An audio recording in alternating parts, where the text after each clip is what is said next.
Buenas tardes, Ernesto. Buenas tardes, Carlos.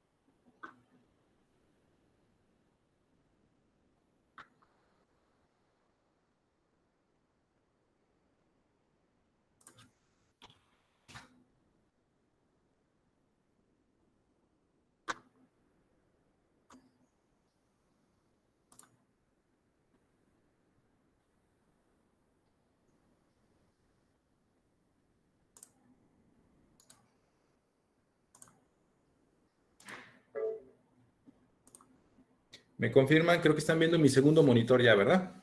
Bueno, el monitor de PG Admin. Así es, sí lo estamos viendo. Perfecto. Bueno, ahorita me va a tronar, pues obviamente porque necesito volver a configurar. A veces la configuración se puede cambiar tan sencillo como aquí. En este caso, la nueva IP la voy a poner. O sea, la IP pública que apunta el servidor. Los puertos siguen abiertos, ¿verdad? Sí, así es. Muy bien. Entonces vamos a ver si me reconoce. Sí, mire, ya simplemente haber cambiado la IP es suficiente y pues ya tengo acceso a todo. Entonces, el último día de curso, me recuerdan, pero creo que alcanzamos a hacer un esquema y subimos información desde línea de comandos, ¿no? Así es, Ernesto. Ok, bueno. Entonces, ¿tuvieron alguna duda de la sintaxis, de cómo crearlo? No, parece que no. Franco está intentando subir, que fue el que no subió porque no podía conectarse por las IPs, que es la que traíamos, pero parece que ahí le está ayudando Hermes y está A tratando de ver, subir uno ahorita. ok, entonces vemos Pero sí. el del curso. Ah, no, lo estábamos haciendo a otra base de datos de prueba, ¿verdad? Sí, así es, en la de prueba. ¿Cuál es la que están subiendo ahorita, Franco? Ahorita todavía no subimos ninguna, pero ahorita voy a subir una y voy a buscar a ver cuál subir. Ay, casi no escucho a Franco. Perdón. Iba a subir la de canales, pero ya la subió Carlos, canal. Pero estaba buscando otro, la de árbol, ¿se puede? Sí, Árbol creo que lo había subido alguien más. Árbol, brecha. Deja subo esa, entonces. Ya lo que estábamos viendo ahorita con la sintaxis. Sí, el de árbol lo había subido Hermes. ok. Miren, cuando se sube, bueno, esto es por experiencia, hemos visto que algunos elementos lineales, tal y como los obtenemos a veces de alguna fuente de datos abierta, en este caso estamos usando la fuente de datos oficial del vuelo fotogramétrico 2020 que les entregó el gobierno del estado. Esos elementos he visto que casi siempre Cartodata, cuando entrega la información, a veces mete información de Z, es decir, del elemento Z. Si observan, estoy viendo aquí el canal, que es un elemento lineal. Ahorita vamos a empezar a ver todos los comandos de POSIX, pero de entrada, si hago una simple consulta de todos los elementos, hay un dato GID, que lo genera automáticamente, es un consecutivo del control espacial. Hagan de cuenta que el shape como tal se protege en el índice y el número de registros que tiene el shape. Entonces empieza un consecutivo. Tú agarras el shape y tienes 2000 entidades, pues tienes el identificador GID del 1 al 2000. ¿Sí? Y luego tienes el siguiente elemento, se observan, es una capa que así les pasó gobierno del estado, que se llama layer, que viene un atributo que dice tipo de línea desconocido, o sea, pero es un dato que así viene en la fuente de datos. Luego viene el campo elevación, y si observan, el campo de elevación tiene ya un dato numérico, que si somos, digamos, técnicos en el sentido lineal de qué significa este segmento de canal, pues significa simplemente que está un vector cuyo punto 1 y punto 2 tienen la misma elevación, pero los dos tienen la elevación 971.525. Es decir, está posicionado en la cota 971 sobre nivel medio del mar. Todos están familiarizados con el concepto de la zeta, ¿no? De un elemento geográfico. Sí. Escuché un sí así, ya muy lejos. No, digo, yo de mi parte sí. Ah, ok. Bueno, entonces, eso es normal en todo proyecto fotogramétrico, pero tenemos un problema si seguimos subiendo así las capas porque no las podemos visualizar. Observen qué pasa si yo agarro la geometría y con este visualizador va a ser muy práctico que ustedes, como administradores de la base de datos espacial, en un futuro puedan visualizar objetos aquí. Y no se puede porque dice que las geometrías no se pueden renderizar si tienen elementos 3D. Entonces, todos los que han subido ahorita, de seguro así están. Digo, no es que esté mal, pero a veces es preferible trabajar el dato geográfico en QGIS y tumbarle los elementos que no vas a necesitar para subirlos a la base de datos. Entonces, el siguiente ejercicio que quiero mostrarles es, ya estamos avanzando en el tema de PostGIS, pero va a ser importante que de aquí en adelante la información geoespacial que consultemos en PostGIS la podemos comprobar en el renderizador de PostGIS. Y hasta ahorita, se observa, nos marca este error. Y todas las capas nos van a marcar ese error. ¿Subieron ahorita otra?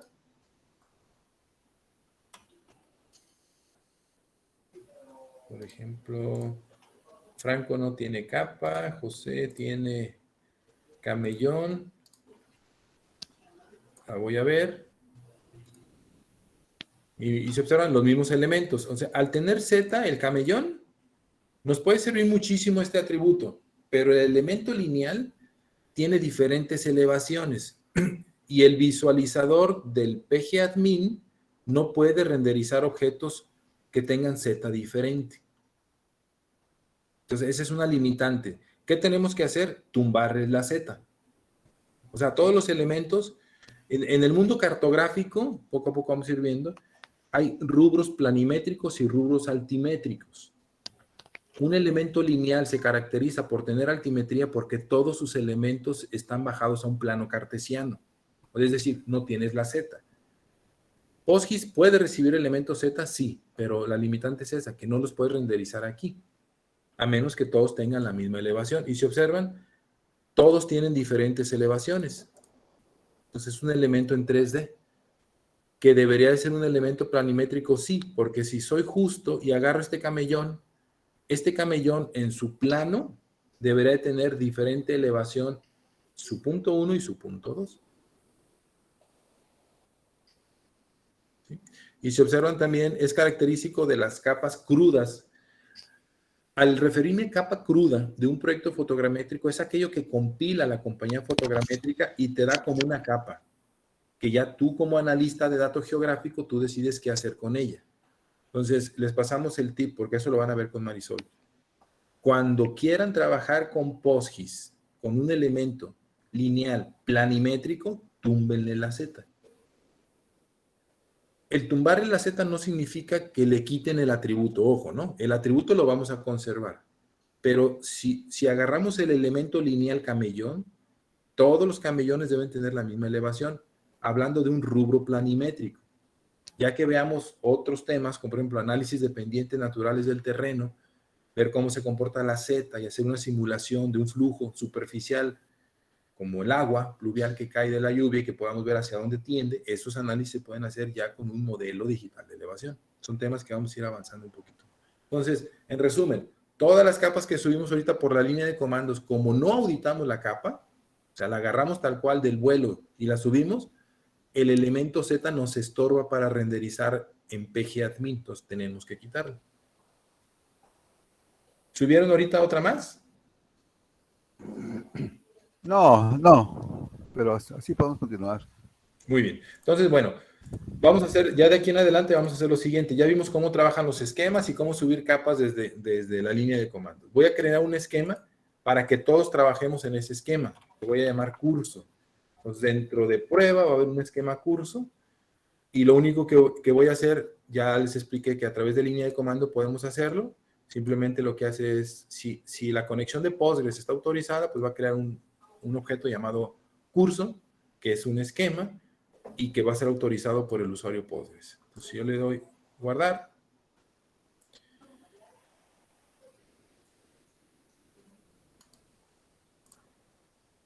Aquí debe estar ya el esquema curso.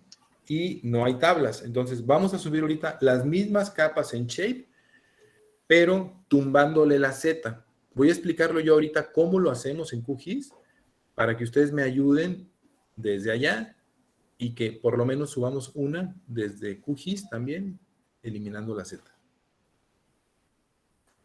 Entonces me conecto a QGIS. Digo, ¿ninguno de los que están aquí ha tomado el curso de QGIS que estamos dando a cartografía? No, ¿verdad? Creo que son. Salvo Lupe, no sé si hizo algo ahí.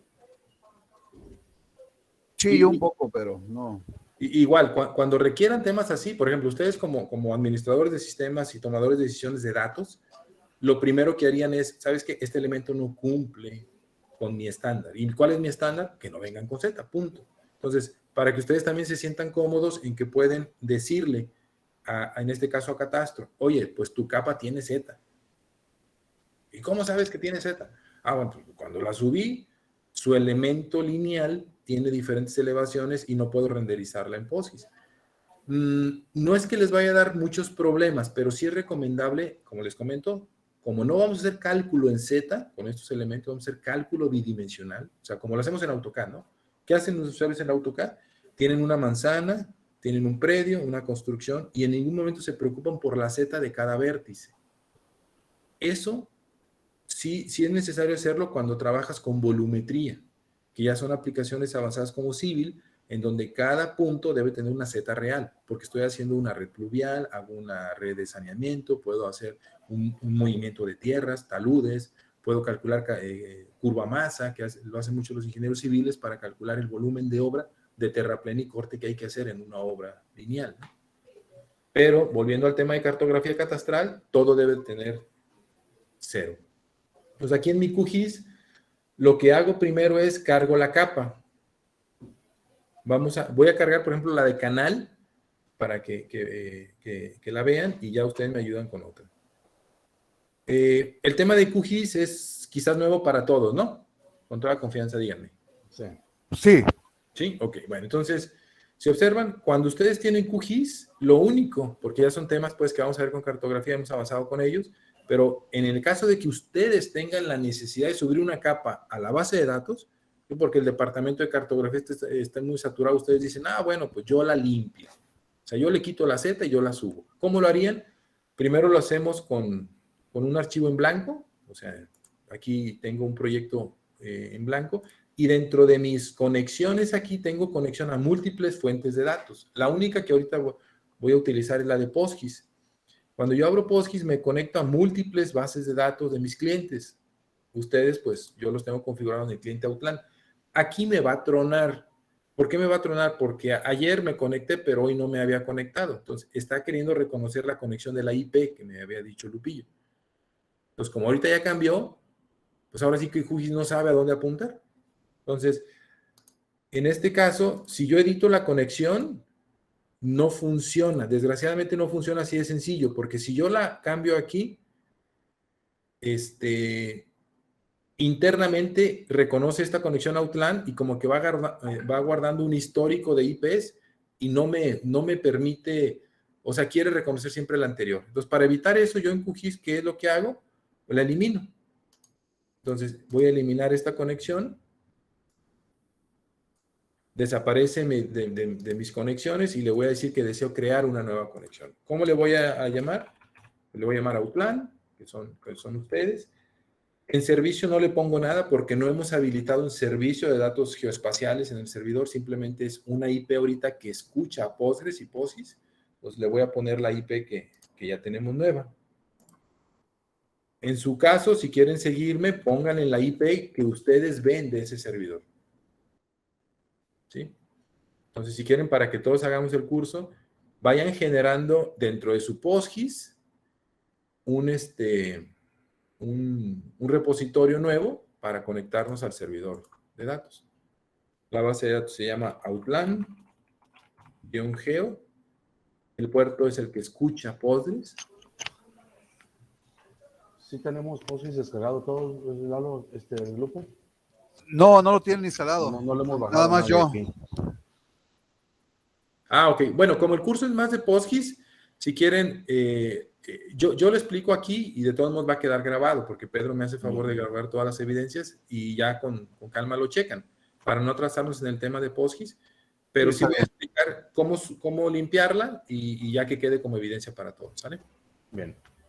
Entonces yo me voy a conectar ahorita con el usuario que sí puede escribir, vamos, en la base de datos de ustedes, que es el usuario de Postgres, es el administrador general.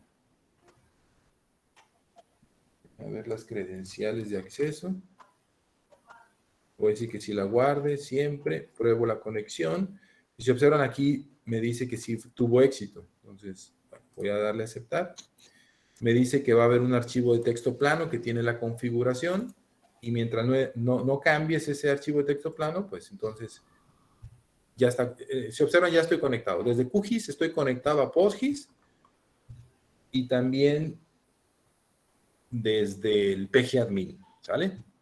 Bueno, desde dos clientes del IDE de PGAdmin y desde el IDE, si lo queremos ver así, de QGIS, las dos están conectándose al mismo motor de datos. Entonces voy a poder aquí subir una capa. Me voy a ir a los datos vectoriales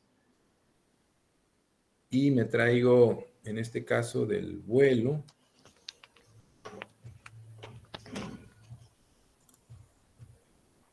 El vuelo 2020, aquí tengo la restitución cruda que recibieron ustedes. Voy a agarrar un elemento un poquito más grande, voy a agarrar el de los predios, ¿sale? Para subirlo. Todos tienen Z, pero para explicarles y avanzar en el tema de PostGIS, voy a agarrar mejor predio y agarro predio en formato shape. Aquí está. Son los predios que se restituyeron, ¿eh? No son los predios que estamos armándoles a ustedes. Entonces aquí está y le digo añadir. Entonces, el shape lo consulté aquí. Este es, bueno, como sirve para el curso, van a ver el error del hueco que ya hemos comentado, pues que originalmente venía con este gran hueco, el vuelo, pero ya lo actualizamos con la información que le proporcionaron a Pedro acá en gobierno. Bien, entonces, pues lo que voy a hacer es explorar la capa. Observen, le doy simplemente doble clic y aquí en información veo. El objeto predio viene de un shape y aquí te da el formato. Su codificación para tener palabras acentuadas o caracteres raros, sí es importante que siempre la tengamos en UTF-8. Y observen aquí el tipo de geometría, ya nos está advirtiendo PostGIS. Es una geometría de tipo polígono, pero de la clase multipolygon Z. Entonces, de entrada, esto es lo primero que hace Marisol antes de subir la información a la base de datos. Tiene Z, se la tumba. A propósito, precisamente para evitar lo que les comento ahorita, que no podamos renderizarlas o trabajarlas. Viene el sistema de coordenadas. Ahorita voy a profundizar un poquito más en el tema del sistema de coordenadas de ustedes y los que necesitan saber. Y viene la extensión geográfica, X mínima, X máxima y Y máxima de la extensión del archivo, que no es otra cosa más que las coordenadas extremas aquí y acá del envolvente de toda la información. ¿Sí? Y luego datos de identificación, extensión, acceso y los campos. Esa capa viene con los 4 campos, que si observan son exactamente los mismos campos que estamos casi siempre subiendo de todas las capas. El resto de campos los vamos a crear ya en la base de datos. ¿Sí? Bueno, entonces lo primero que hay que hacer es tumbarle esta Z. ¿Cómo tumbamos la Z de un elemento? Primero, lo que hacemos en QGIS es, por ejemplo, ¿por qué Salud. completo acá? Coronavirus.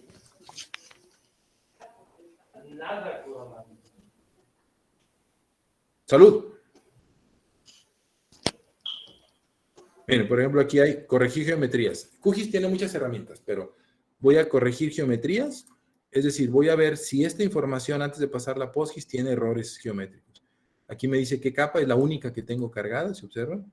Y le digo, pues corrige geometrías. Lo único que hace PostGIS es auditar la calidad geométrica de estos elementos y corregirlas. Ese es un comando que usamos. Otra es que se llama multiparte a monoparte. ¿Qué es esto? Es simplemente descomponer una figura geométrica en primitivas básicas. ¿Qué es una primitiva básica de una geometría? un elemento lineal simple o un elemento poligonal simple. Es decir, si esta manzana, voy a poner un ejemplo, ¿no? Estos son predios, pero si este predio, no es el caso, pues, pero si este predio tuviera un polígono aquí, que es parte de este mismo predio, esta información para otros temas puede ser útil que se tenga este polígono más este en un solo objeto. ¿Dónde se ve ejemplos? Por ejemplo, pues si bajan la República Mexicana de INEGI, van a ver que el gran polígono de la República Mexicana más todas sus islas es la entidad geométrica México. Entonces, puede haber polígonos internos o externos que formen parte de la misma entidad espacial. No es el caso, les digo, de estos predios, pero imagínense donde tengan ustedes la necesidad de tener un polígono, pero también acá este polígono es parte de ese. ¿Sí? En nuestro caso no, pero bueno, le corremos siempre esta herramienta de multipartes. ¿A quién se lo voy a correr? Si observan, ahora tengo dos capas. La capa temporal de geometrías corregidas y la capa de predio. Pues voy a corregir geometrías. Voy a verificar si existen polígonos. ¿Dónde me doy cuenta cuando tenemos, por ejemplo, la forma de cuantificar cuántos objetos hay aquí? O sea, en predios originales tengo 21.359. Si le digo aquí mostrar cuántos objetos son, observen, son exactamente los mismos. Y en monoparte, ¿sí ven la diferencia? O sea, predios originales del vuelo fueron 21.359. El haber corregido geométricamente esos predios y haber eliminado multipolígonos o multipartes, ahora me generó 21.362. ¿Qué les dice la diferencia de esto y esto? ¿Qué se imaginan que es?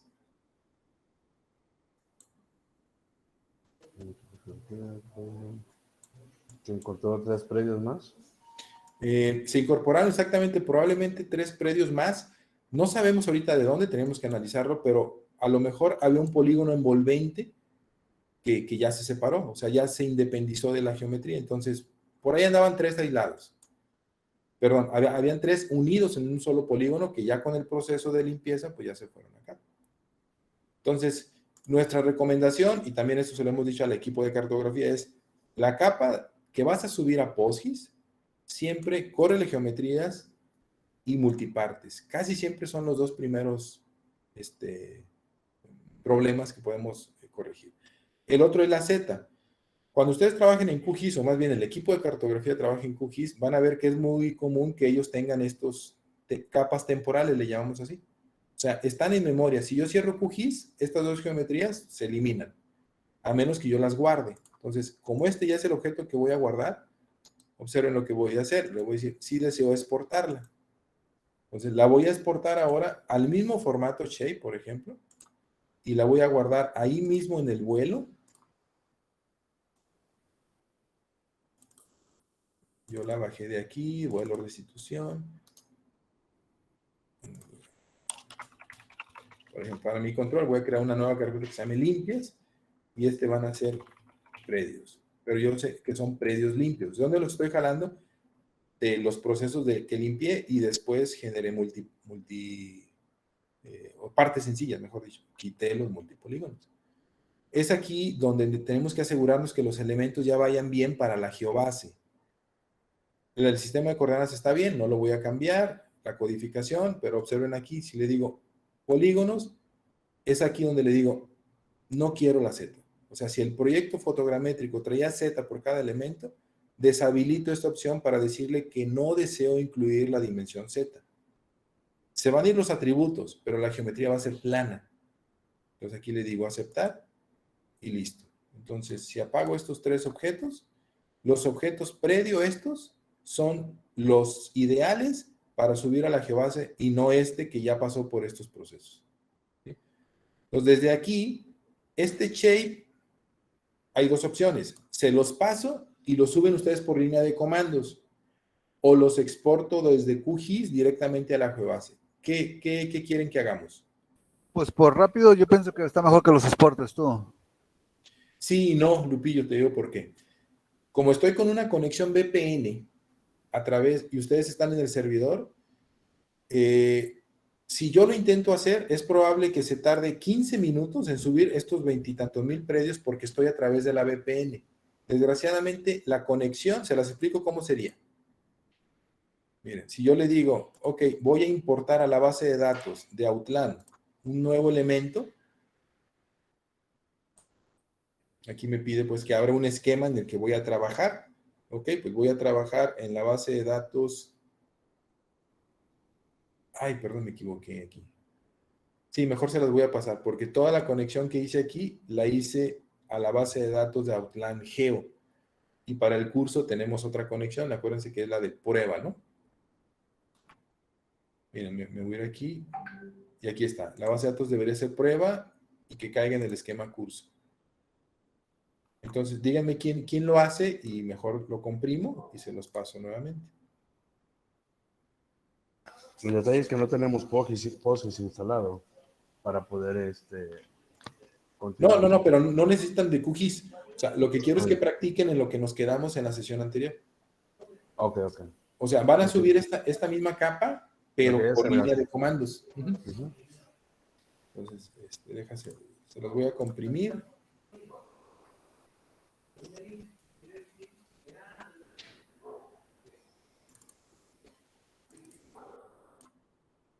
Miren, aquí están. Estos objetos que construí ahorita desde QGIS, estos predios, es los que, bueno, lo voy a... Bueno, me voy a asegurar de que no estén abiertos acá porque ya ven que se comprimen a veces archivos. Pues lo voy a quitar de aquí. De una vez estas capas, pues ya voy a limpiar mi QGIS. Lo único que quería era limpiar la Z. Pues ya está limpio mi QGIS y ahora sí, estos archivos los comprimimos. Es un archivo muy pequeñito, de 1.3 megas. ¿Te lo puedo pasar a ti, Lupillo? Lo va a hacer Hermes. Ah, ok. Lo voy a subir entonces. No sé si Hermes esté en el grupo de Telegram. No, Ah, sí, pero sí. pásamelo, yo se lo paso a Hermes, si gustas. Y Ok, luego hay que agregarlo. ya está ahí en el curso de Outland 2021.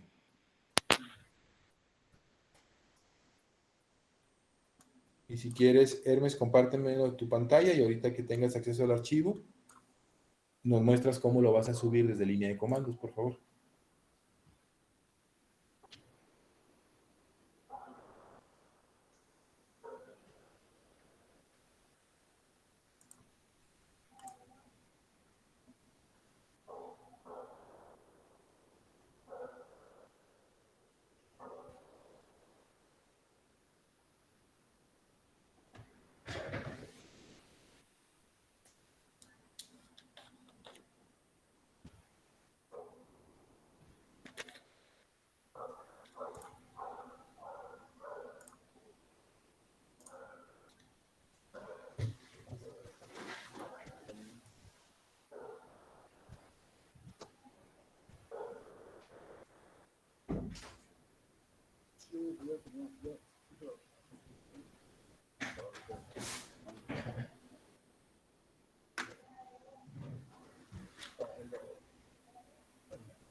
¿Lo vas a copiar en ese directorio, Lupillo?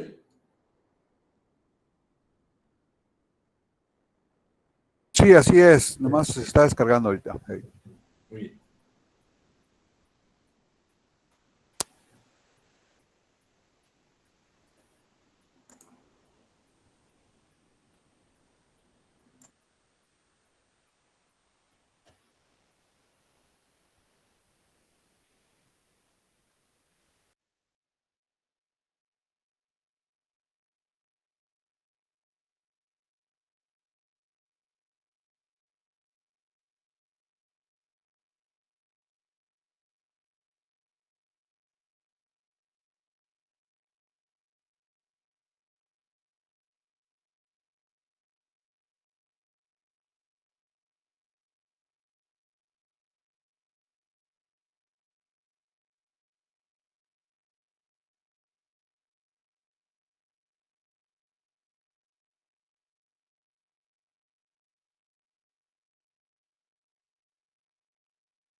Listo, ya está en el servidor.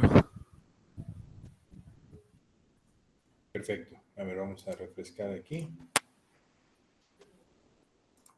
¿Pero sí quedó en el esquema curso? Sí, ahí están, ahí. No lo veo. ¿En prueba curso? Mira, todavía no cae ningún objeto. Ah, perdón.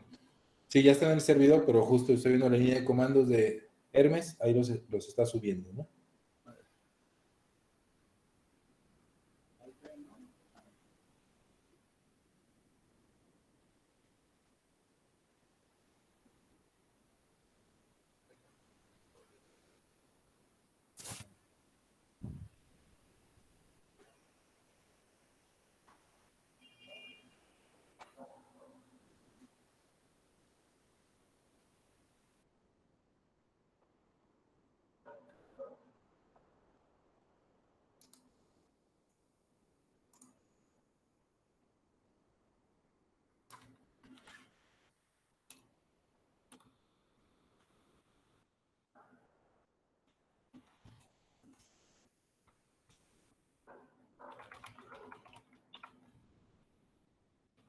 Listo.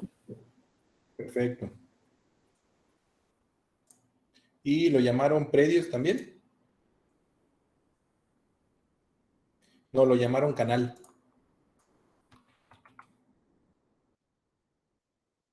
Canal, pero es predios.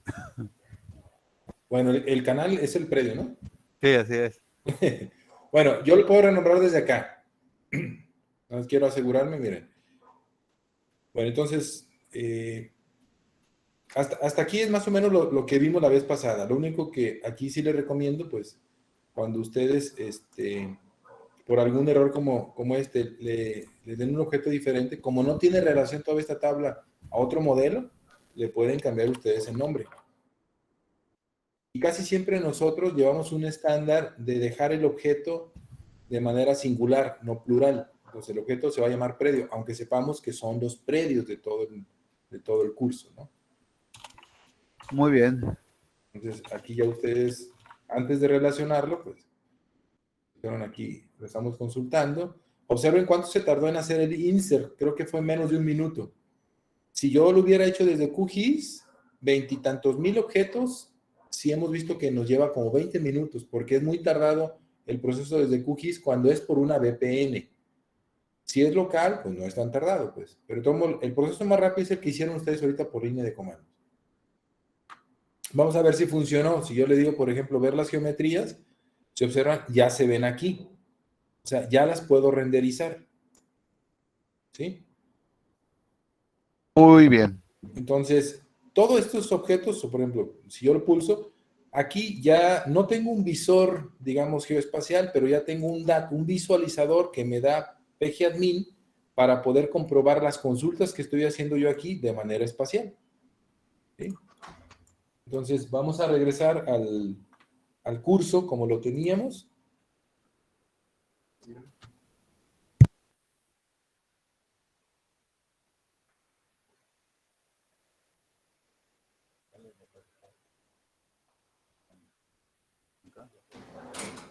Y bueno, pues avanzando en los temas.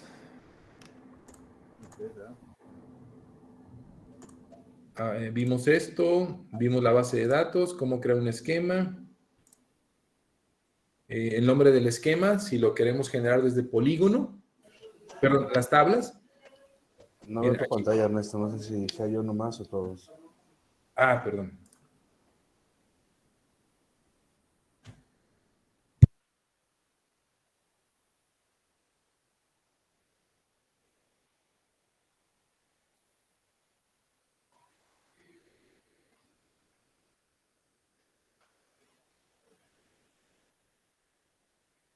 A ver, ¿me confirman si ahí ya me están viendo otra vez? Sí. Sí.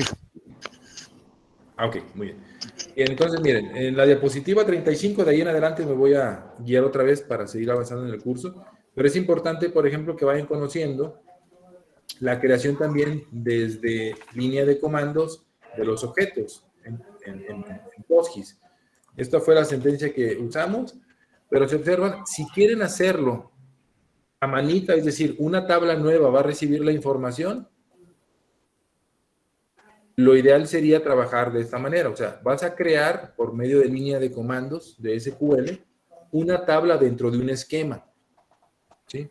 Entonces aquí estamos creando ya el objeto tabla y le estamos diciendo qué atributos va a llevar y de una vez quién va a ser la llave primaria para conectarnos a otras bases de datos.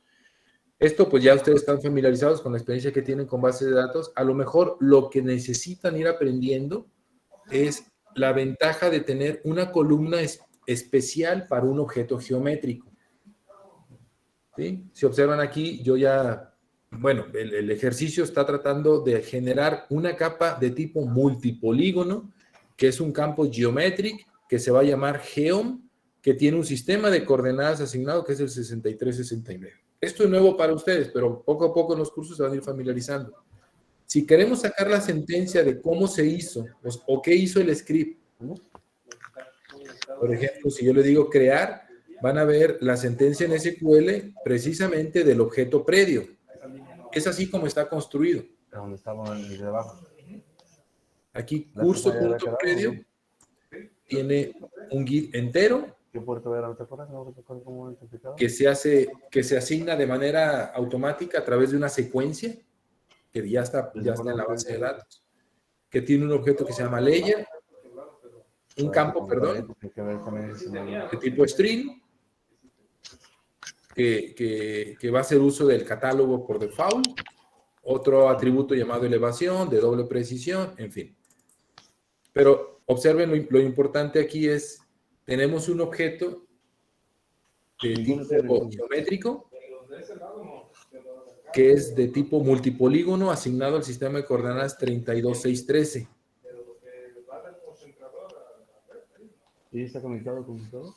Entonces, esta es la forma de poderlo sacar desde línea de comandos. ¿Sí? En este caso, la sentencia que corrieron automáticamente la generó su estructura y es con la que vamos a empezar a trabajar. ¿Hasta aquí hay dudas? No, de mi parte. Okay, voy cerrando las pestañas que no necesitemos. Entonces, esa fue la opción de crear. ¿Puedes crear vistas? Sí. Lo interesante de esto, van a ir viendo que ya poco a poco tenemos nosotros vistas estandarizadas donde los objetos geométricos se enlazan a una base de datos, probablemente no espacial, y que recuperemos datos desde ahí. Les voy a dejar unos pequeños ejercicios ahorita para que empiecen a generar ustedes sus propias vistas pensando en una información de un modelo. ¿Sí? ¿Cuál es la sentencia? Voy a agarrar este de ejemplo. De aquí para acá es la creación de vistas. ¿Cómo creo una vista? Pues igual como lo hacen en otras bases de datos, ¿no? O sea, yo me voy a relacionar, por ejemplo, en este caso el ejercicio está haciendo dentro de un esquema llamado catastro, creando una vista en línea. Nosotros estamos acostumbrados a trabajar con el prefijo BW cuando es una vista dinámica y un BM cuando es una vista materializada. Adelante veríamos todas las ventajas de una vista materializada comparado con una vista dinámica. Y aquí lo que está haciendo la consulta, se observan simplemente es traerse objetos, generando un GID, viendo cuántos objetos tiene, generando una relación a dos tablas. Se observan automáticamente, está haciendo una relación, pero está generando una unión ya de PostGIS de elementos. Digo, son temas que vamos a ir recordando. Lo único que quiero que vean es la sintaxis. Si vamos a generar una vista, entonces creamos la sintaxis de la vista y después de aquí para acá ponemos todo el select tan complejo como nosotros lo querramos para traernos información espacial o no espacial en una sola vista, ¿no? Eso nos dice la teoría, va a haber mucha práctica que vamos a hacer. El siguiente comando, pues la creación de los índices. Toda esta presentación ya se las pasé, no sé si tuvieron oportunidad de verla, pero vamos a practicar mucho con ello, ¿no? Esta es la creación de un índice desde código y esta es la creación, en este caso, este es un índice espacial, el que está arriba, y este es un índice normal, como ustedes los conocen en cualquier base de datos. Existe también el comando para borrar una tabla, que ya es muy común en cualquier base de datos, hacer el drop. Y pues nos vamos a ir a algunos comandos básicos para hacer el insert, el update, el delete, el select. Empezar a trabajar un poco más con PostGIS. ¿Sí?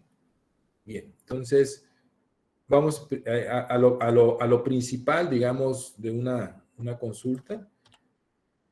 Vamos a pensar, por ejemplo, ahorita de que vamos a generar una serie de script aquí donde vamos a tener todas las sentencias necesarias para cumplir con ciertos comandos que nos pide el alcalde o el tesorero o el director de catastro. ¿Sí? Pues ya tenemos objetos predios y podemos empezarlos a explotar. ¿Cuál sería ahorita a lo mejor algunos ejemplos? Por ejemplo, vamos a buscar áreas de todos los predios. ¿Cómo lo haríamos, Lupillo? Si nos pide el alcalde, oye, dime cuántos metros cuadrados suman todos los predios del municipio. ¿Cómo lo haríamos?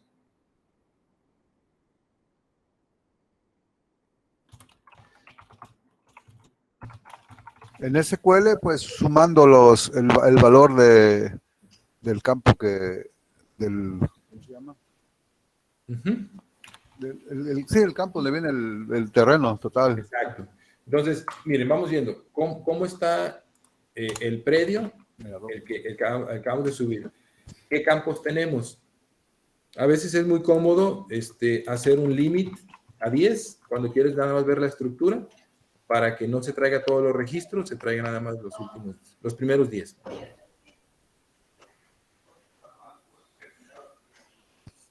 Ya ven que en otros lenguajes sería el top. Por ejemplo, en SQL es el top. Hacer un top aquí en elementos. En Postgres es pues limitarlo al número de elementos. Entonces me traje los primeros 10 registros. ¿Cuál de estos registros me permite sumar la superficie? ¿La elevación de casualidad?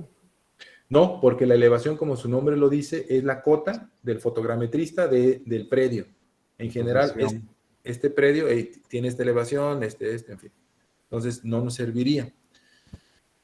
Cuando ustedes trabajan con objetos geométricos, la información la da por default. Es decir, si yo traigo, este es el primer comando que van ustedes a ver. Si yo le digo, dame el área de la geometría, o sea, le estoy pasando el parámetro geometric y después le digo coma todo. Lo que estoy haciendo es haciendo un select que en la primera columna va a viajar la geometría que tiene la base de datos. O sea, cada uno de estos polígonos tiene una entidad geométrica. Aquí lo vamos a ver. Son los primeros 10 predios que jaló, aleatoriamente. Pues. Si yo pulso, observen, yo ya le estoy forzando a dejarle la información de la superficie. En este caso, este predio tiene 193.97 metros cuadrados. Este debe ser un poquito mayor, vean, 408. ¿Sí? Entonces, a través, esa es su primera función en PostGIS, ustedes pueden siempre recuperar la superficie, el perímetro.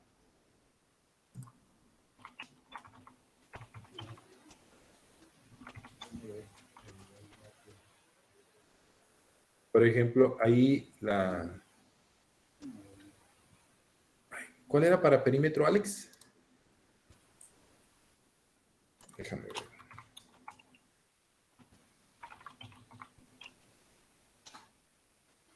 Es que sí está así en PostGIS como perímetro. Ahora les digo dónde está en la web todo esto que les estoy comentando. El PostGIS es una de las herramientas mucho más documentadas del mundo espacial, pues. Si ustedes accesan directamente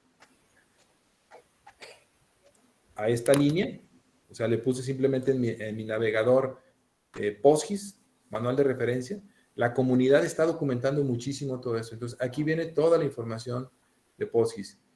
¿Sí? Cómo construir objetos geométricos, cómo tener acceso a la geometría, vamos a ir viendo poco a poco porque son algunos, no se entienden hasta que se practican con un modelo a seguir. Se permite trabajar en Z, sí, hasta en 4D.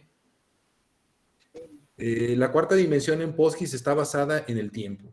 Tú puedes tener información geométrica que a través de la temporalidad tú puedes hacer análisis espacial.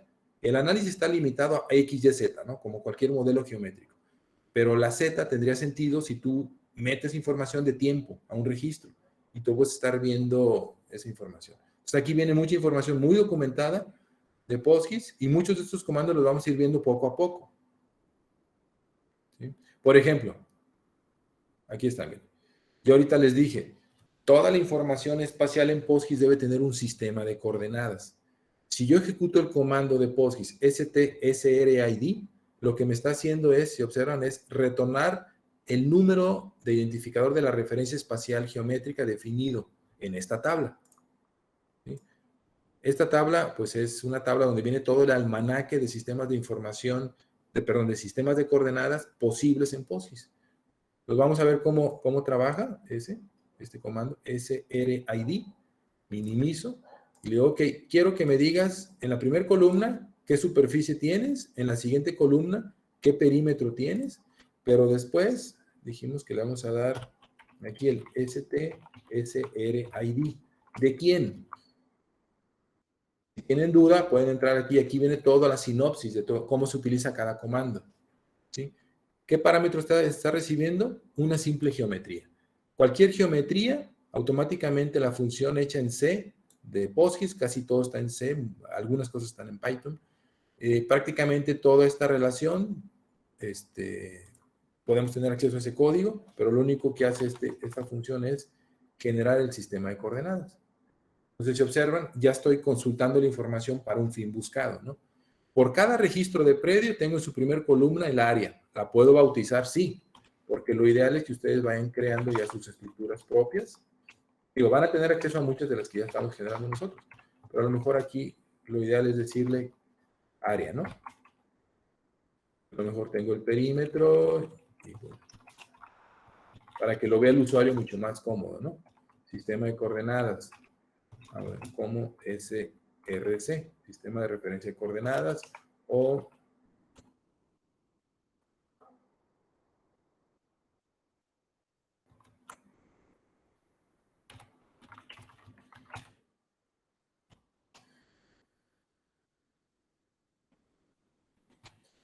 vamos a suponer que le quiero todos los demás. Bueno, aquí lo único que estoy haciendo, si observan, es pues ya empezar a preparar mi posible vista o mi posible análisis. ¿Sí? ¿Hasta aquí alguna duda? Dicen que no los muchachos. Ok, porque les voy a dejar muchos ejercicios. Eso. Y de alguna manera ustedes saben que con los ejercicios es cuando más se aprende, ¿no? A lo mejor vemos un modelo teórico, pero cuando más lo aterrizas a un modelo práctico, pues es cuando te queda más. Sí, así es. Bueno, esos son sus primeros 3 comandos, ¿eh? Ahora, la ventaja de tener un comando implícito en la geometría es de que si un usuario en QGIS está editando este polígono, la superficie ya nunca se captura. En una base de datos geoespacial está prohibido que un campo implícito de la geometría sea editado por el usuario. Sería ilógico, ¿no? Si no, no sería un modelo geoespacial. A diferencia de AutoCAD, observen qué hace AutoCAD. AutoCAD jala información de poligonales y la etiqueta que ponemos, o durante muchos años poníamos, Lupillo, como texto de la superficie, era un algoritmo que jalaba la información del polígono en ese momento, veía qué superficie tenía y la etiquetaba en el centro del predio. No sé si con AutoCAD estén todos familiarizados. No, de hecho, aquí no. Desconocemos, al menos yo. Bueno, lo voy a comentar ahorita a grandes rasgos porque es un proceso de transformación que le estamos haciendo al municipio.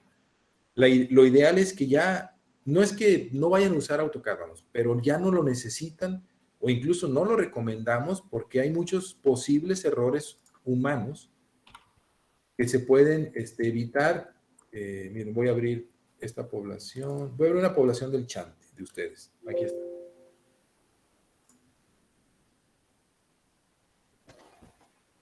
Ok, si esto quisiéramos llevarlo a PostGIS, observen aquí, miren, aquí está lo que les comento. La superficie en AutoCAD termina siendo un texto editable. Ojo, ¿qué pasa si yo hago lo siguiente? Selecciono el texto y le digo, y lo imprimo. ¿Quién se dio cuenta del error? Nadie. Así. Esto no lo vayas a subir al video, Pedro. Digo, ¿es muy cómodo AutoCAD para ese sentido? Sí, pero la intención es que esto no ocurra en un mundo geoespacial, porque la información va en función de esto. Si yo agarro el predio, bueno, no es un predio, pero hago esto, y hago un extend, y hago otro extend. Aquí hay un nuevo polígono, y me voy a comandos de AutoCAD y genero el polígono. Me dice que ahí está abierto. Voy a generarlo con comandos básicos de AutoCAD. Ahí está. Este nuevo polígono tiene una información geométrica, observen aquí, de 401 metros cuadrados. Entonces ya no eran los 300 que venían. En una geobase eso ya no ocurre. Muchos usuarios, te digo, y Catastro, pues no es la excepción, y lo he visto que lo hacen mucho ustedes, porque pues al final de cuentas así están los sistemas ahorita actuales. Voy a regresar a los 300 que tenía. 300, creo que estaban 300 cerrados.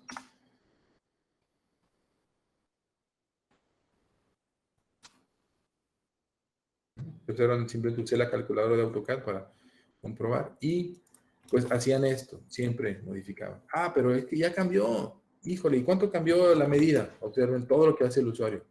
Ah, pues de aquí a acá cambió en 27.05. Ah, pues cámbiale. 27.05. Esto que estoy haciendo es muy común hacerlo en AutoCAD para cumplir con un producto cartográfico, o un certificado, una impresión catastral y todo ese rollo. En una geobase van a ver que todo esto ya no se debe de hacer. No solo porque no se debe de hacer, sino porque las arquitecturas geoespaciales nacieron para ahorrarle tiempo al cartógrafo. O sea, tú no te preocupes por la superficie. Si alguien edita la superficie, automáticamente esto siempre te va a estar dando en tiempo real la superficie. Y si observan, en AutoCAD no ocurría. Si alguien imprimía esto y resulta que el polígono ahora son 401, se le podía olvidar y después hacían esto. Espera, no, pues 401.15. Ah, pues órale, ya imprímelo. Y sale, ¿no?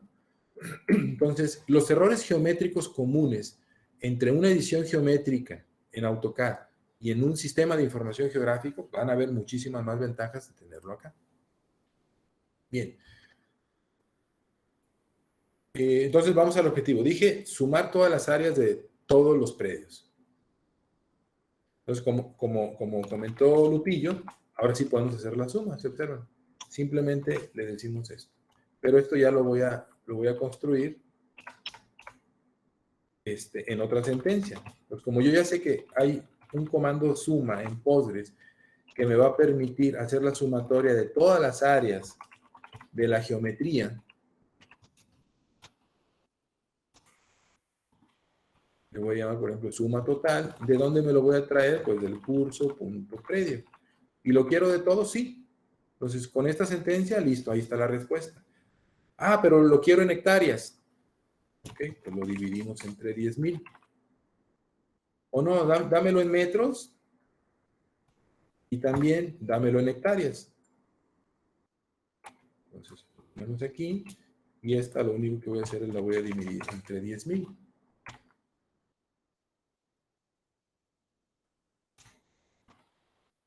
Le quito la última coma.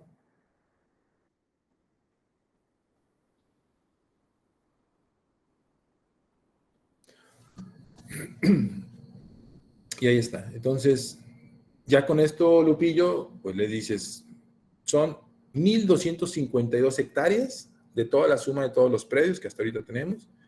O son, pues, no sé cuántos son aquí, 125 millones de metros cuadrados.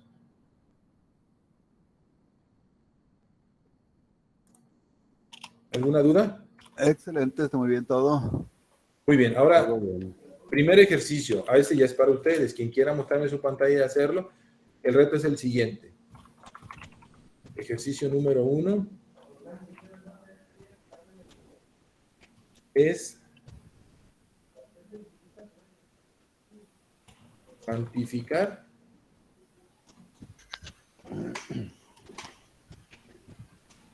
predios menores de 500 metros cuadrados. ¿Cuántos son? ¿Y dónde están? ¿Quién quiere aventarse esa sentencia?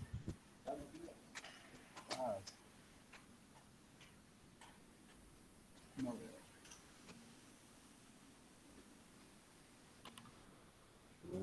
A ver. Ahí es Zoom, ¿eh? Select Zoom. Ah, no. Vamos a ver.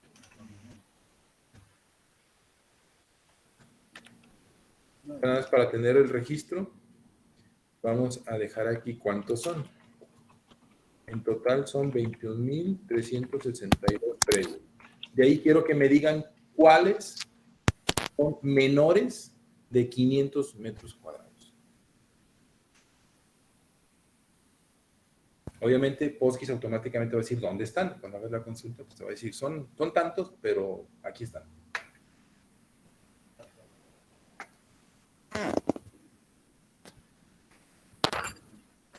¿Quién se anima a compartir su pantalla? Estoy haciéndolo primero y si me funciona, te lo comparto.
Que en Select Zoom. De sumar.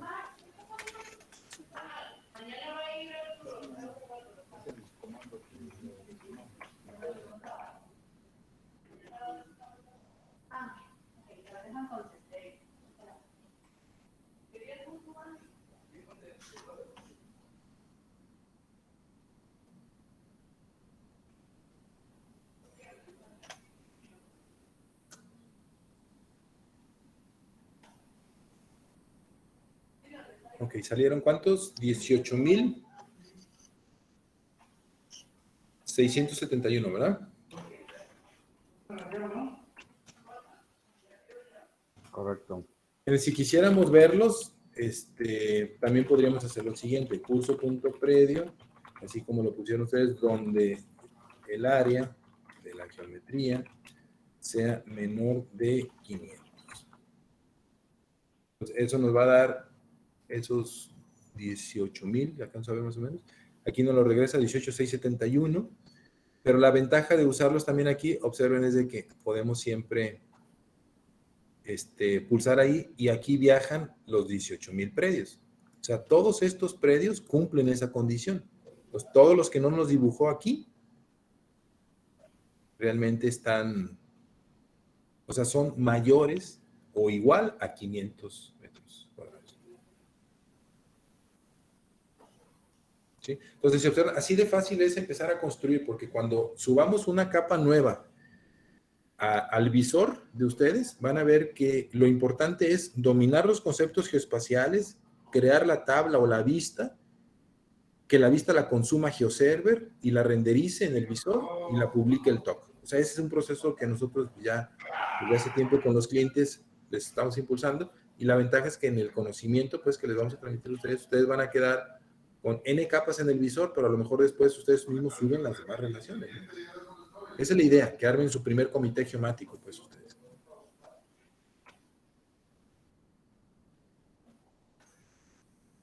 Bien. Otra ventaja de trabajar con sistemas de coordenadas es que tú puedes ver en dónde están. Por ejemplo, observen que el mapa que estoy consultando ahorita en PG Admin no tiene una referencia espacial. Es decir, parece ser que aquí está Autlán, pero yo no sé qué hay aquí, qué hay aquí, qué hay aquí. Entonces, puedo forzar a utilizar un sistema de coordenadas genérico, que es un sistema de coordenadas mundial, que es el 4326. Fue desarrollado pues por Google hace muchos años cuando intentó unir la Tierra en un visualizador geográfico, el llamado Google Earth, que después fue avanzando las APIs y llegó a Google Maps y todo ese rollo, ¿no? Entonces, necesitamos un sistema de coordenadas genérico. Lo que vamos a hacer ahorita es transformar coordenadas. Entonces, vuelvo a lo mismo. Si yo le digo select recurso.predio, yo sé que sus coordenadas vienen en el sistema de coordenadas. Si observan, me voy a copiar esto aquí. Y ahorita yo le pido simplemente, dime en qué sistema de coordenadas están todos los predios. Pues hace una consulta y por cada registro, en la primer columna, la única que tengo en mi sentencia, me va a dar un número. Ese número es mi sistema de coordenadas. ¿Sí? El sistema de coordenadas, lo vamos a poder ver aquí. Cuando ustedes, por ejemplo, le digan a Google, bueno, ¿dónde está el 32613? Como EPSG. El EPSG es un acrónimo que se dio hace muchos años por la industria petrolera a raíz de la guerra del Golfo Pérsico en 1980. Yo sé que muchos de aquí somos de los 80 para atrás, pero a lo mejor hay chavos que están escuchando esta charla de los 80 para acá. O sea, que nacieron después de los 80, ¿no? Presente. ¿O no, Lupillo? Así es, la mayoría, nomás yo soy el veterano. Bueno, en 1980, por fenómeno pues que todos conocemos de las guerras del Golfo Pérsico, la Unión Americana se dio a la tarea de estandarizar los sistemas de coordenadas en estos EPSG. Entonces ya están normados, pues.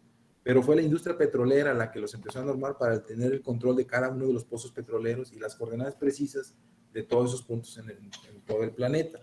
Entonces hay un 4326 y ya cuando Google empezó a trabajar con sus primeros proyectos, observen que si le pido a Google, bueno, ¿qué es el sistema de coordenadas WGS84? ¿O dónde está?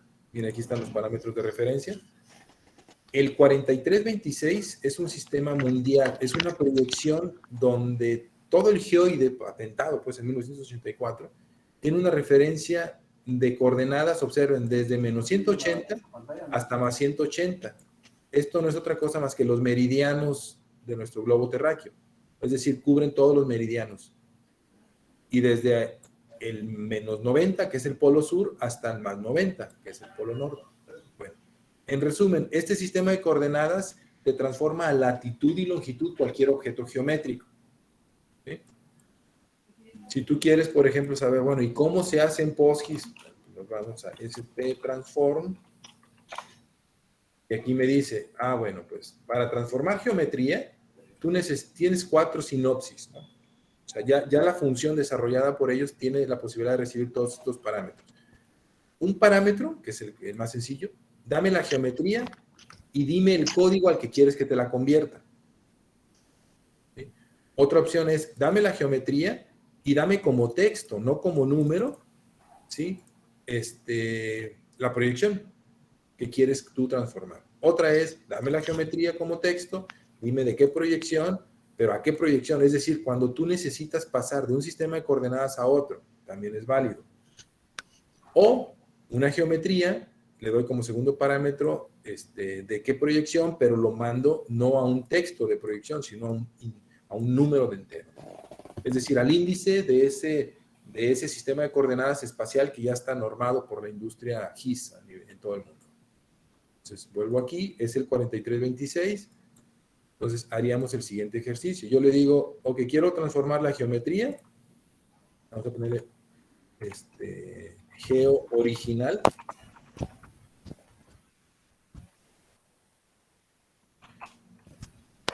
Un ejemplo. Y aquí, para que vean, vamos a transformar ST Transform la geometría, pero al 4326. Y esta es Geo, voy a llamarle Geo LL y Geo UTM, o bueno, 32613. ¿Sí? Sistema de coordenadas métrico, sistema de coordenadas latitud y longitud. Observen qué es lo que hace PostGIS. Es muy poderoso porque de alguna manera desde aquí, o sea, desde un simple select, estamos interactuando y transformando objetos para poderlos visualizar de diferentes formas. ¿Qué me está regresando PostGIS? Las dos geometrías en un código binario que él tiene, o sea, si lo ven, pues es un código que él ya reconoce, pero al final aquí viaja toda la geometría del predio, en UTM o su equivalente en latitud y longitud. Si yo me voy a esta columna, entonces veo, mira, el predio que tú seleccionaste, o todos los predios, ¿sí? En este caso los primeros que agarró en UTM. Pero lo que puedo hacer ahora es, los puedo ver ahora en coordenadas UTM. Entonces, automáticamente sale la latitud y longitud de nuestro mundo. Si tu proyecto no tiene coordenadas geométricas, desde aquí estás auditando. ¿Sí? Aquí está. O sea, cada uno de esos predios, yo me voy a decir, aquí está el centro universitario. O sea, estoy interactuando con la comunidad, porque hay una comunidad que está haciendo la actualización del OpenStreetMaps, todos la conocemos, que cualquier cambio que ellos hagan, automáticamente lo vamos a estar viendo. Entonces, aquí estamos transformando los objetos. Cualquier objeto que yo agarre de aquí, la distancia que yo tenga de aquí a aquí, es en unidades de grado. Porque ya no estoy trabajando en metros, sino todo está en latitud y longitud y tengo a todo el mundo de referencia.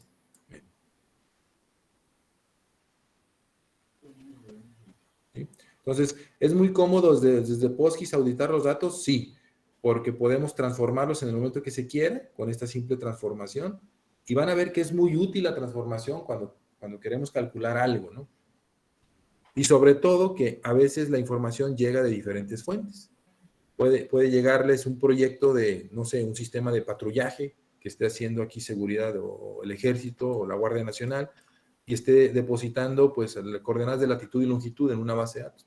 La podemos consumir y estar viendo aquí el track log de posición, quién se está moviendo aquí en latitud y longitud.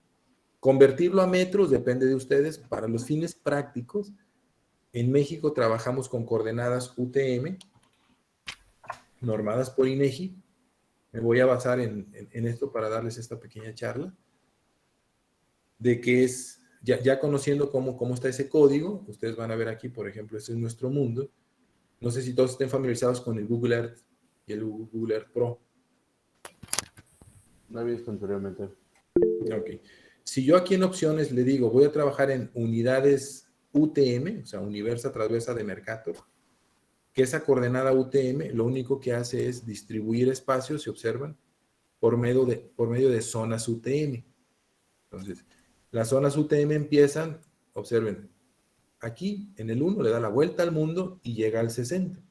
Mercator fue un matemático que en los años de 1500 más o menos, 1526, ideó un sistema de proyección único, que lo seguimos usando, pues, pero lo que hizo fue dividir 60 zonas de 6 grados de longitud para cubrir todo el mundo.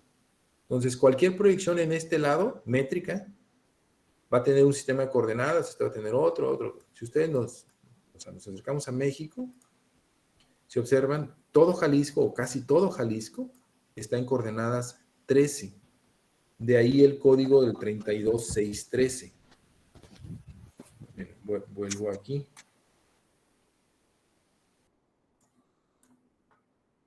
EPSG 32613.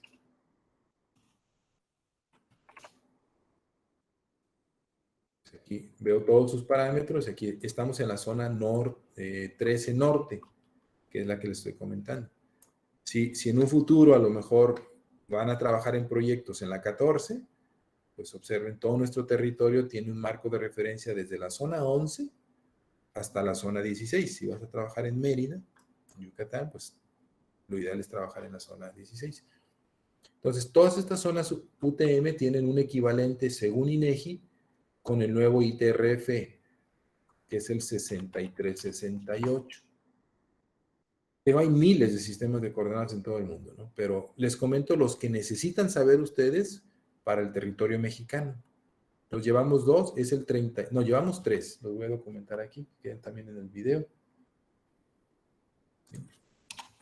Entonces, sistemas de coordenadas de referencia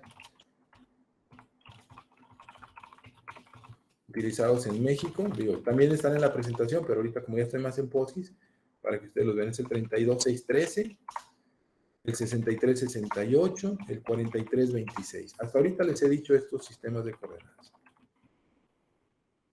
El único que deben de saber que es genérico para todo el mundo es el 4326. Si observan, es como en POSGIS, ya está esperando cualquier transformación que tú le des a este sistema de coordenadas, él ya se encarga de mandártelo a la latitud y longitud que le corresponde, según el proyecto mundial.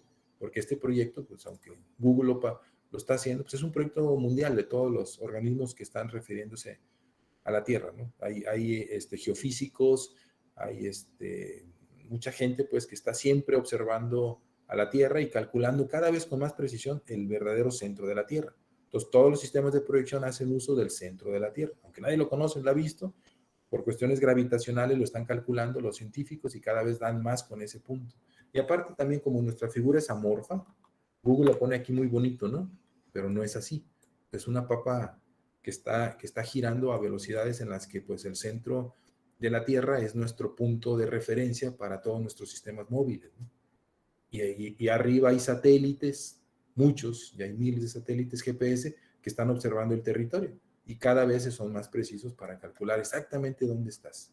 ¿Sí? Bueno, estos son métricos. Este es el ITRF92. Este es el ITRF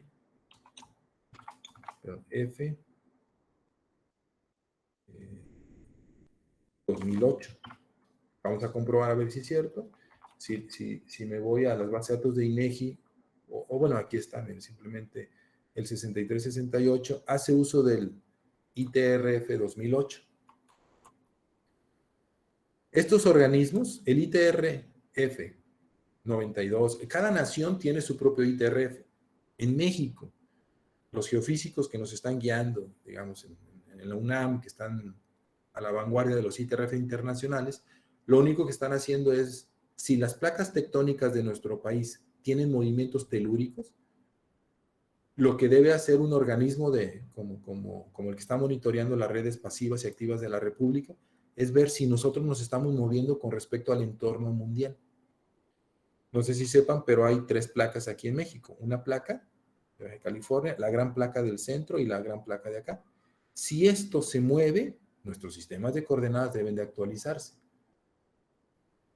Los argentinos y los chilenos, perdón, tienen el gran riesgo de que todos sus predios de aquí se están moviendo al ritmo de 1 centímetro, o sea, se están separando cada vez más hacia este lado, perdón, hacia este lado, y todos los predios pues están yendo hacia el Pacífico. O sea, al ritmo de 1 centímetro por año, ellos. Nosotros pues no tenemos tanto movimiento.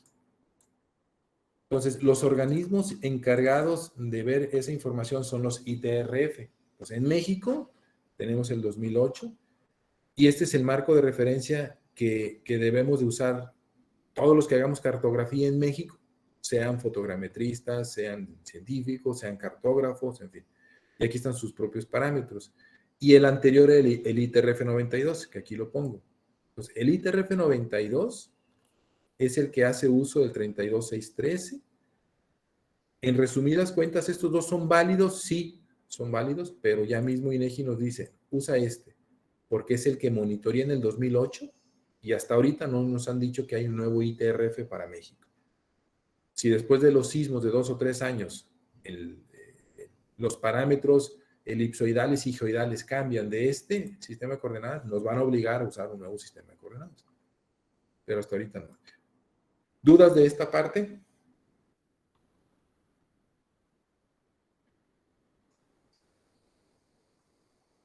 Todo bien, dicen los muchachos. Muy bien. Muy bien. Bueno, entonces regreso a la presentación, tratar de cerrarla ahorita. Estoy tomando temas de las consultas de POSGIS, pero es importante entender el porqué de las cosas. Por eso me extiendo a veces un poquito más, porque igual les hubiera dicho, transformen. Y usted dice, ¿qué voy a transformar? Bueno, Gracias, eso nos está ayudando mucho a entender todo. Sí, las transformaciones es algo muy, muy útil para hacer cálculos, análisis. Lo que tú necesites hacer en POSGIS, pues ya vieron que la transformación tiene su chiste. O sea, hay que convertir de una coordenada métrica a una coordenada en latitud y longitud. Bueno, es aquí, continuando, estos son los insert, los vamos a ver un poquito más adelante cuando creemos vistas, opciones recursivas, también son válidas. Y bueno, pues continuando con parte del modelo teórico, ¿no? Ya para ir, aquí está la ruta que les decía. Esta ruta, apréndansela, es lo que la comunidad que está desarrollando los científicos, porque hay muchos científicos de datos, hay doctores que están de lleno, pues, en lenguajes de programación, o tienen doctorado en ciencias de datos, en el famoso Big Data, están haciendo ya muchos, por ejemplo, de redes neuronales, están metiéndole algoritmos de inteligencia artificial, machine learning, a Postgres y POSIX con la intención de que sea una base de datos robusta para los grandes volúmenes de datos, ¿no? Y si alguien trabaja con grandes volúmenes de datos ahorita, no me dejarán mentir, son las cuestiones geoespaciales. Por eso Google tiene ahorita la gran cantidad de datos geoespaciales. Se dio a la tarea de tener sus bases de datos, pero con un toque geoespacial. Y la gran ventaja es de que el 80% de las bases de datos que analicemos, sea cual sea, observen, cualquier base de datos que ustedes me digan, yo voy a agarrar una base de datos, casi estoy seguro que el 80%, y no lo digo yo, lo dice la comunidad, tienen un ente espacial. Lo interesante de analizar datos geoespaciales es eso, de que puedes encontrar bases de datos que siempre encuentres una georreferencia. Sea cual sea. Por ejemplo, veamos datos bancarios. Cualquier transacción bancaria, de hecho ya ahorita están pidiéndonos aquí en México, por la ley de transparencia nueva, es de que nuestras operaciones de transferencia de fondos sean georreferenciadas. No sé si sepan la nueva norma a partir de este año. Cualquier transferencia que tú hagas desde tu dispositivo móvil, te obligan a tenerlo georreferenciado. Sí, así es. Entonces, y también, o sea, en las bases de datos de todos los municipios, siempre tenemos que aterrizar un modelo espacial. Ubicación de un predio, por ejemplo. Si nos vamos a la antigüita, agarro la calle y el número oficial, pues lo puedo registrar sin necesidad de un ente espacial, sí. Pero si somos estrictos y críticos, La ubicación de un predio forzosamente es un ente espacial, porque el predio debe estar ubicado en el espacio. Y el frente del predio, que es el acceso, debe estar georreferenciado. Y el número oficial debe de pegar en ese acceso. Porque nosotros, si vamos a campo, vamos a encontrar una fachada de un predio con número oficial. Ah, pues ahí está el ente espacial. El número oficial es un puntito vinculado al vector que le da acceso al predio. ¿Sí? Entonces, poco a poco vamos a ir familiarizándonos con esos conceptos, ¿no? Entonces, bueno, volviendo a la arquitectura de los sistemas GIS, ahorita estamos en la tercera generación de los GIS. Es cuando ya permiten hacer todo, prácticamente todos los análisis espaciales vectoriales y raster, lo vamos a ir viendo poco a poco, son fáciles hacerlos ya en la tercera generación. La segunda y la primera generación de los datos, pues eran modelos que respondían a través de un API o un modelo que alguien desarrollaba esa secuencia para traer datos entre uno y otro. Caso SIGEM fue desarrollado en la primera generación de los modelos GIS. O sea, ¿qué hacíamos en aquel entonces, Lupillo? Y tú viviste esa parte. Cuando desarrollamos el SIGEM, pues para gobierno, era un modelo pensado en que iban a haber datos tabulares en un lado en SQL y dentro del modelo de Shape, porque usábamos Shape y AutoCAD, íbamos a hacer el entorno geoespacial.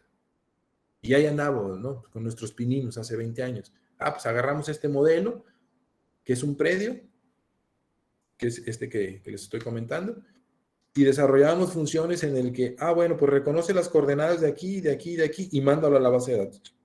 Ay, ¿cuál es su frente? Pues el frente es este. Pues reconoce, calcúlalo y mándalo a la base de datos. Entonces, todo eso, interacción entre un modelo CAD y un modelo GIS, eran los primeros pininos de las primeras generaciones. Entonces, ya ahorita estamos muy avanzados y viene mucho más, pues, en la industria GIS. Ya están preparando, pues, la cuarta generación de los modelos GIS, que ya están tendiendo a modelos de ciudades inteligentes. ¿Qué es una ciudad inteligente? Es cuando tienes la posibilidad de meterle muchos sensores a una ciudad que alerte a la ciudadanía. Por ejemplo, una inundación. Tú puedes tener monitoreado diferentes puntos de la ciudad y tener sensores electrónicos que vía PLC te estén mandando un dato de cuánto está subiendo el nivel del agua. O puedes comunicarte con la estación de astronomía, por ejemplo, de la Universidad de Guadalajara, que está monitoreando el fenómeno hídrico y ver dónde están las nubes en este momento y ver su velocidad radial, que no es otra cosa más que ver la velocidad de los vientos en la atmósfera y ver hacia dónde tiende. O sea, ¿cuál es la probabilidad de que una zona se inunde? Va en función de muchas variables. Una, la precipitación pluvial, y otra, la velocidad de los vientos, y una, la presencia de una nube con una capacidad de carga que tarde o temprano el fenómeno hídrico va a sufrir una precipitación y pues el cielo se cae, como comúnmente lo hablamos. Entonces, esos fenómenos en GIS están ya muy utilizados pues en la industria, ¿no? Volviendo al tema de los datos básicos, pues como ya les dije, el modelo es o un punto, o una línea, o un polígono, o la combinación de ambos.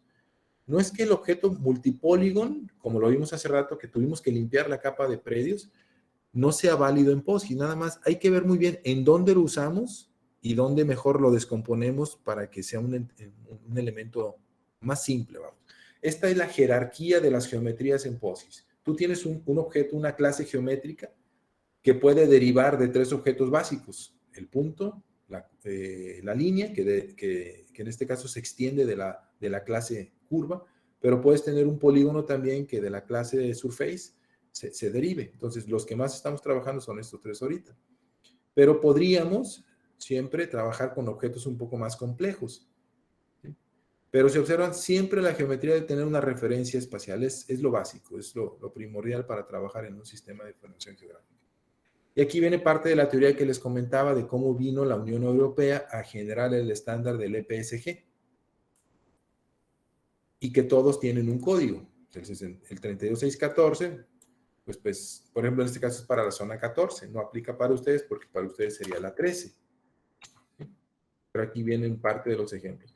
Y hay otro sistema de coordenadas que también lo vamos a utilizar muchísimo cuando trabajemos en otras entidades que no sean necesariamente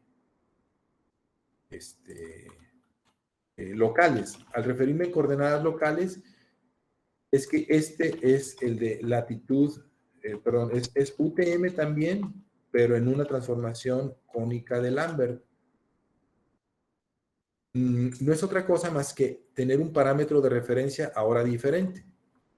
Es decir, déjame ver si viene por aquí. Son proyecciones. Digamos, si quieren después profundizar un poquito más en esto, con toda confianza tengo más material, pero ahorita lo importante es que ustedes dominen un sistema de proyección cilíndrico y un sistema de proyección cónico. El sistema que todos tenemos por default y en que siempre vamos a trabajar es el sistema de coordenadas UTM, referido, si observan aquí, es como si agarrábamos un balón y lo envuelve sobre una cartulina. Lo que tú dibujes en la cartulina, cada una de las líneas que vas a ir proyectando, al final es nuestro mapa. Eso exactamente es la proyección cilíndrica y es con la que más estamos trabajando con la UTM. A ver si viene aquí, creo que sí. Y aquí está el ejemplo de una proyección cónica. ¿Cuándo usar una y cuándo usar otra? En catastro usamos casi siempre la UTM si tu área de estudio no se sale de la zona. Si tu área de estudio es grande o está muy acercada a los polos, la recomendación de los modelos internacionales, y esta fue una recomendación de Lambert, por eso esa proyección lleva su nombre, es un matemático también que dejó mucho para la historia, porque la patentó en 1772, cuando se dio cuenta de que mientras más alejado estemos del ecuador, la proyección UTM es más imprecisa. De hecho, ninguna proyección es perfecta, porque no vivimos en un mundo perfecto. Nuestro mundo es complejo y los matemáticos cada vez más se acercan a un modelo que lo pueda describir, un modelo matemático que lo describa. Pero en resumen, Lambert está usada como una proyección cónica para grandes extensiones. Entonces, si tenemos la posibilidad de trabajar con UTM, lo recomendable es trabajar en UTM. Tu catastro, tu estado o tu municipio trabaja en una zonita, no la muevas. Trabaja en la zona, nada más utiliza la zona que te corresponde. Si trabajas en un espacio muy grande, pues utiliza otra zona. Aquí la ventaja, por ejemplo, es que, INEGI, cuando tú bajas un archivo de la nación, ya no lo bajas en coordenadas UTM aisladas. No es práctico. Entonces, ya te recomienda, mismo INEGI, baja las coordenadas en cónica de Lambert, que al final son metros, pero son metros en que tú puedes ir moviéndote en todo el territorio y ya no estás cambiando de zona. De una zona a otra son sistemas de coordenadas diferentes. Entonces, esta proyección es muy utilizada y en México lo utilizamos también. Bueno, pues ahora sí vamos un poquito más no sé cómo andamos en tiempos, porque también a veces me extiendo, Carlos, y pues marquen ustedes la pauta, porque uno se emociona y empieza a hablar y hablar y hablar. Entonces, si hay temas que tenemos que respetar, pues es el horario, ¿no? Yo empecé un poquito tarde hoy por compromisos que tenía, pero respetando casi son las 3. Sí, si ya podemos continuarlo mañana. Ok, me parece bien. Nada más entonces les voy a dejar un pequeño ejercicio ahí en su tiempo libre que puedan hacerlo. Aquí hay 3 comandos básicos. Ya les explicamos cómo trabaja la geometría, cómo el área, retorna la geometría. Observen que por cada, en este caso, por cada punto, podemos calcular el azimut. Retorna el azimut en radianes del segmento definido pasado como parámetro 2 puntos. Aquí viene punto, pero realmente sería punto A. Iba a pasar la IP pública, Hermes, que quieren practicar en su casa. Y punto B. Entonces, les pediría, por favor, de otra capa, que no sea la de predio, calculen el azimut de cada línea. Ese es el pequeño ejercicio que les quiero dar. Y de una vez, el ángulo no. El ángulo ya lo vamos a ver porque se requiere 3 puntos y es un poquito más complicadito. Entonces, por cada par de puntos de un modelo lineal, el que ustedes quieran agarrar, si quieren decir, los canales los voy a analizar, o las terracerías, cualquier elemento lineal de los checks que ya les pasé, por favor, analicen ustedes y vamos a hacer una simple consulta de que por cada par de puntos nos va a dar el ángulo, el azimut, pues. Yo sé que a lo mejor esto es un poquito más técnico, pero les pregunto, ¿es la primera vez que escuchan hablar de azimut? Sí. Yo sí. ¿Sí? Ok. Bueno, ¿qué es el azimut? Simplemente es la línea. Lo voy a explicar aquí. Primero en AutoCAD. Es más fácil traer el concepto aquí. Gracias. Aquí tengo un normal plano cartesiano, ¿sí? Arriba está el norte. Ya todo lo conocemos. Abajo está el sur, el este y el oeste. Eso pues Entonces, si ustedes tienen una línea, por ejemplo, así, este es el punto A, este es el punto B. El azimut simplemente es el ángulo que tiene el vector AB medido a partir del norte y en sentido horario. Es un estándar a nivel mundial. Entonces, si yo hago esto, trato de trasladar el eje axial aquí del norte. Y le digo a AutoCAD, dame el ángulo.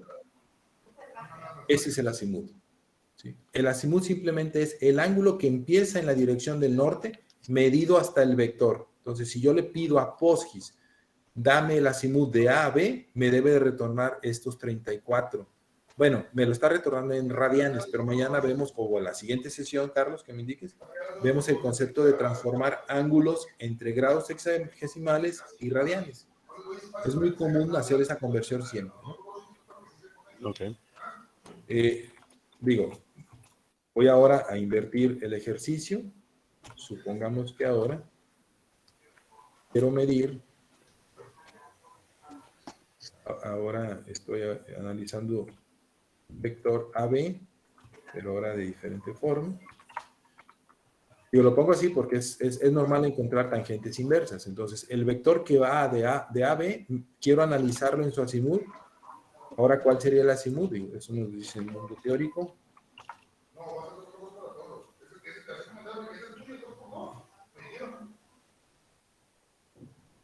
¿Sí?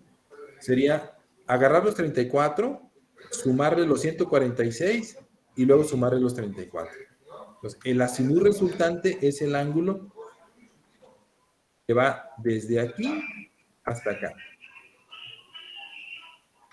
A diferencia del mismo vector que copié, pero siempre va de aquí para allá. Entonces, en resumen, el ángulo que les va a regresar PostGIS es el ángulo medido siempre en dirección positiva del eje axial norte-sur y medido siempre en sentido horario.